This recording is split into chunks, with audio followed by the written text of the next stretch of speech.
This is the story of a man. A wizard. A man who said he was a wizard, who mysteriously disappeared. But we've got a bit sidetracked into the story of this creepy brother and sister who live in a big house. But we're sure it'll all tie up. Definitely. So, keep listening to find out how. I'm Alfie Reese. And I'm Morgana. Wait, that's not right. Welcome to Truthdiggers. And those screams people hear in the hotel at night are actually rare birds who nest in the roof. We could not get rid of the birds.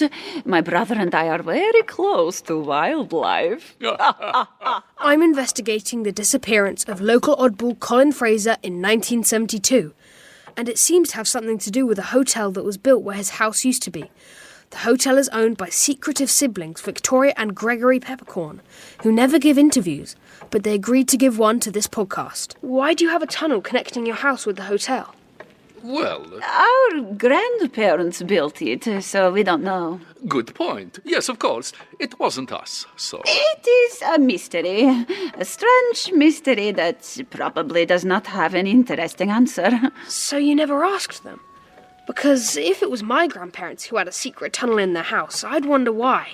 It was so secret. Even we didn't know about it. In fact, I think they both died before we were born, didn't they? I think so.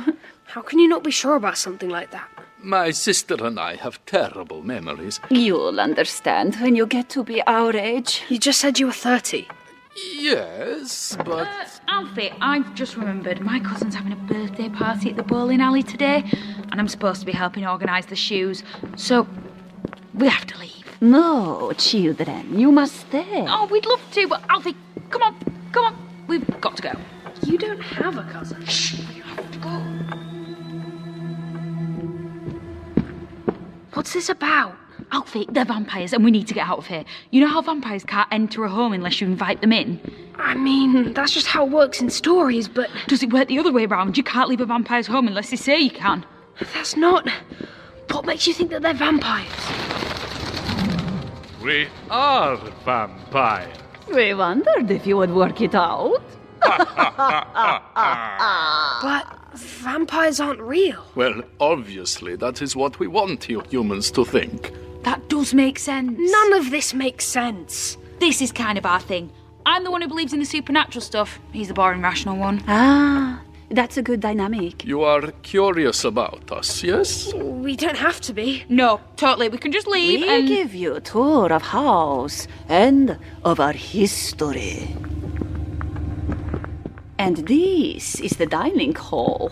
It doesn't have a table. No, we'll never use it, so we sold it, and now this room we use as a tennis court.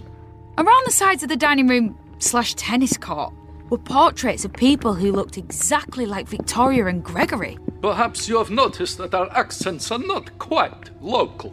Our true family name is Warvitan, and we come from an ancient line of vampires in a faraway country called Romania. Actually, Romania's not that far these days. Yeah. You could fly there in about 3-4 hours. Oh. We stopped by a portrait of a man and a woman standing in a 19th century townhouse. These are the first members of our clan to arrive on these shores 200 years ago.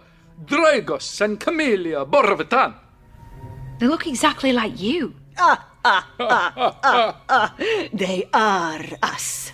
Can I just say that I guessed that already? We were accepted into fashionable London society and lived well there for many years. If you are young and rich, you can sleep all day and go out at night, and everyone thinks it is normal.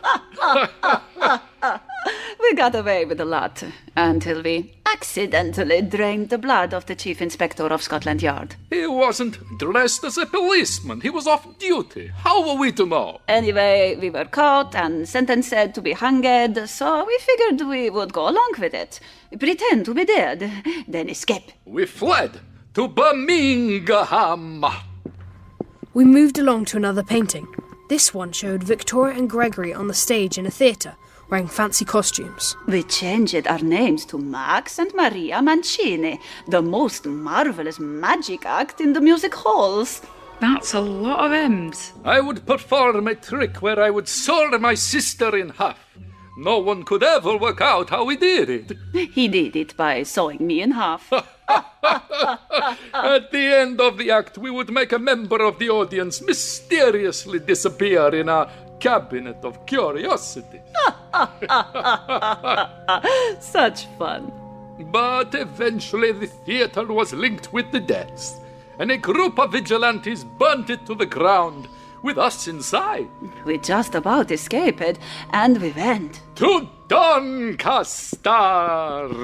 The next picture was a black and white photograph of the two of them on the floor of a huge shop. Here, we became Thomas and Sarah Johnson Jones of Johnson Jones's family department store. It was there that we acquired a taste for business. We made a great deal of money selling nice dresses and perfume. And sometimes someone would walk into the changing rooms and not work out. But then we got caught. Again!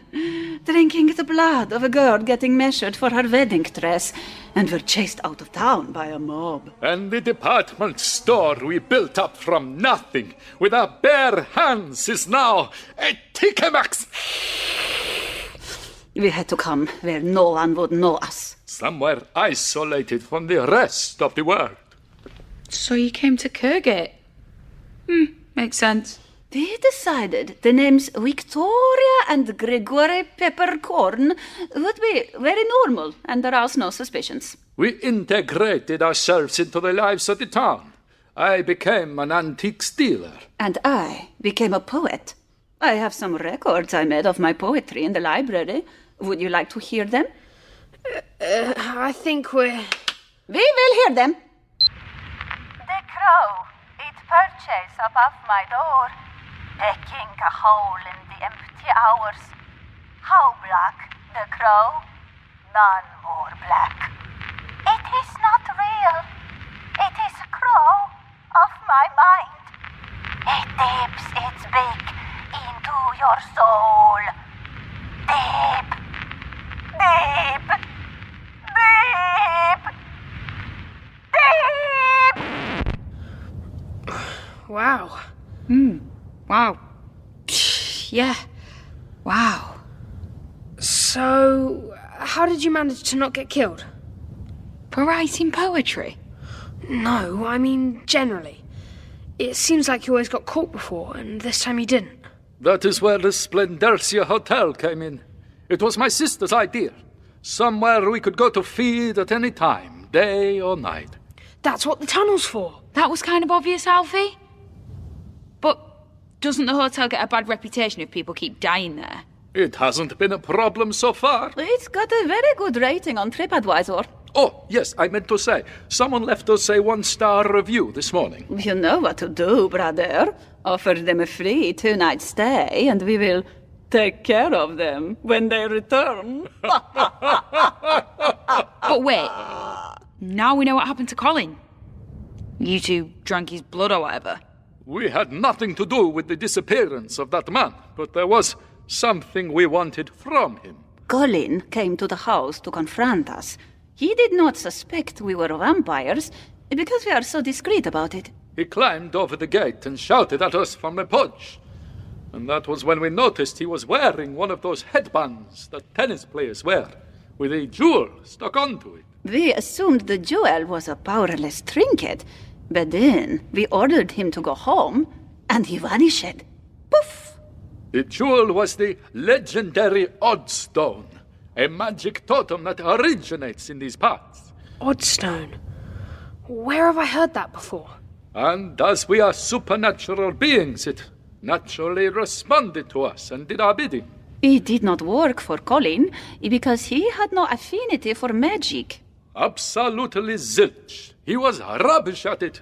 So that's how he disappeared. No. He reappeared a moment later back at home.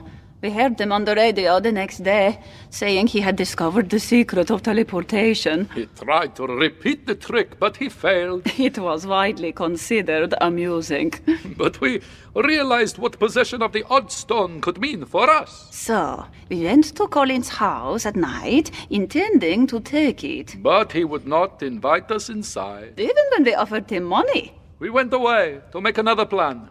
And honestly, we got a little caught up in all of the hotel stuff. Even after we hypnotized the council to make them approve the project, there was still an awful lot of red tape. And then Colin vanished, and we thought the jewel must have vanished with him. We forgot about it. Until you heard we were making a podcast about him. With the power of the Oddstone, we could shield ourselves from the sun. We could increase our hypnotic influence 100-fold. We could take over the world. You really can do a lot of things with it. And what if we don't find it? Then, my brother and I will drain your blood. And we can't let you release this conversation on your podcast. We insist you delete the recording. Okay, I'll just do that now then. Beep. You have done it?